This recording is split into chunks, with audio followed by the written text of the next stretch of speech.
సైనా కఠోర దీక్ష, అంకిత భావం, పట్టుదల, పరిశ్రమలకి ప్రతిఫలంగా ఆమెను ఎన్నో విజయాలు వరించాయి. సైనా విజయ సోపానాలు అధిరోహించడానికి నిరంతర సాధన ప్రధానమైన ఆలంబన. క్రమశిక్షణాయుత క్రీడా సాధనలో సైనా కుటుంబం ఆమెకు అండగా ఉంటోంది. ఆమెకేం కావాలో తల్లిదండ్రులే షాపింగ్ చేసి తీసుకొస్తారు. ఈ తరహా నియమ నిబంధనల వల్లే సైనా తన పూర్తి కాలాన్ని బ్యాడ్మింటన్ వైపు వినియోగించుకుంటోంది. సైనా నెహ్వాల్ జైత్రయాత్ర 2001వ సంవత్సరం నుండే మొదలయ్యింది. 2007లో నేషనల్ సీనియర్ ఛాంపియన్షిప్స్లో ఆమె విజయం సాధించింది. జాతీయ స్థాయిలో సీనియర్స్ విభాగంలో ఆమెకు నమోదైన తొలి విజయం ఇది.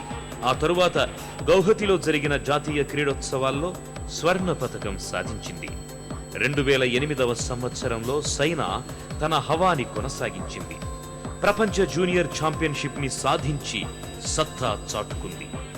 ఆసియా క్రీడల ఛాంపియన్ అయిన ప్రపంచ 6వ నంబర్ క్రీడాకారిణి హాంకాంగ్ కి చెందిన వాంగ్ చెన్ ను ఓడించి బీజింగ్ ఒలింపిక్స్ లో క్వార్టర్ ఫైనల్లోకి ప్రవేశించింది.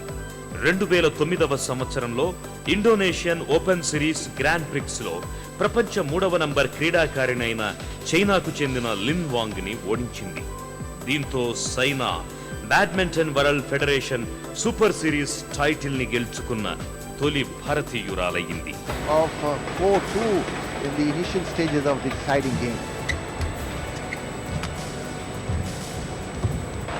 इस बार बेहतरीन टच दिखाती हुई साइना नेहवाल वापस आने में कामयाब हुई.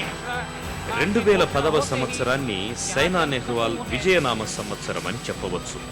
కేవలం 3 వారాల్లో ముచ్చటగా 3 ఘన విజయాలు సాధించిన ఘనత ఆమె సొంతం. India open grand prix gold, Singapore open super series, Indonesia open super series గెలుచుకొని సైనా నెహ్వాల్ వహ్వా అనిపించింది.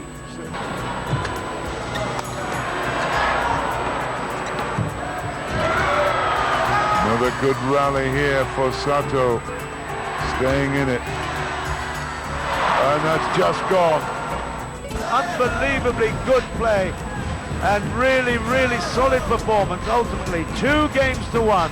Saina Nehwal takes the women's singles championship title here in Jakarta against Sayaka Sato. A super day for India and Saina Nehwal.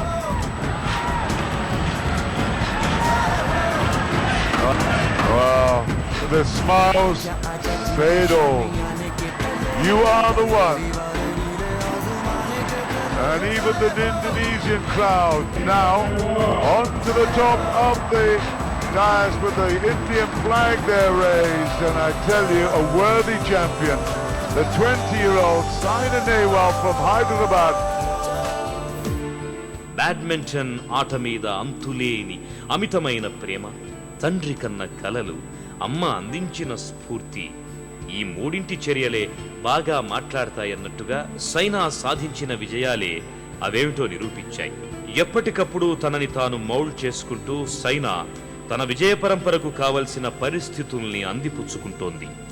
తాను ఆడే ఆట తీరుని తన ప్రత్యర్థులు బాగా అధ్యయనం చేస్తారు కాబట్టి ఎప్పటికప్పుడు తన వ్యూహాల్ని మార్చుకుంటూ ప్రత్యర్థుల గుండెల్లో గుబులు పుట్టిస్తోంది. ప్రతి టోర్నమెంట్ ముగిశాక తాను కోర్టులో చేసిన తప్పులు సరిదిద్దుకోవడం కోసం తన ఆటను వీడియోలో చూసుకొని విశ్లేషించుకుంటుంది. బ్యాడ్మింటన్ క్రీడలో చైనా, ఇండోనేషియా, కొరియా దేశ క్రీడాకారులదే గుత్తాధిపత్యం. ప్రపంచ టాప్ ర్యాంకులన్నీ సాధారణంగా ఈ దేశాల నుంచే నమోదవుతుంటాయి. అక్కడున్న క్రీడా సౌకర్యాలతో పోలిస్తే మన దేశంలోని సౌకర్యాలు చాలా తక్కువ. అలాంటిది వారి సరసన ఓ భారతీయురాలైన సైనా నిలిచింది. విజయ దరహాసంతో తేజరిల్లుతోంది. 5-6 world champions as their coaches all England. China లాంటి దేశాల్లో బ్యాడ్మింటన్ నేర్చుకునే బాలబాలికలెందరో ఉన్నారు. 20 నుంచి 30 దాకా అంతర్జాతీయ పోటీల్లో ఉండే కోర్టులు అక్కడ ఉన్నాయి. దాదాపు 300 బాలికలకు నిత్యం శిక్షణనిచ్చే 30-40 మంది శిక్షకులు ఉన్నారు. అన్నింటికీ మించి వారికి అన్ని సదుపాయాలు కల్పిస్తూ క్రీడల్లో తమ దేశం రాణించాలనే పట్టుదలతో ఆ దేశాలు ఉన్నాయి. ఇక్కడి పరిస్థితి వేరు. తక్కువ సంఖ్యలో బాలికలు బ్యాడ్మింటన్పై ఆసక్తి చూపిస్తున్నారు. కోచింగ్ కేంద్రాలు అక్కడ ఎన్నో ఉన్నాయి. ఈ పరిస్థితి మారి ఇక్కడ కూడా యువ క్రీడాకారులు ముందుకు రావాలని ఆశిస్తున్నాను. Too many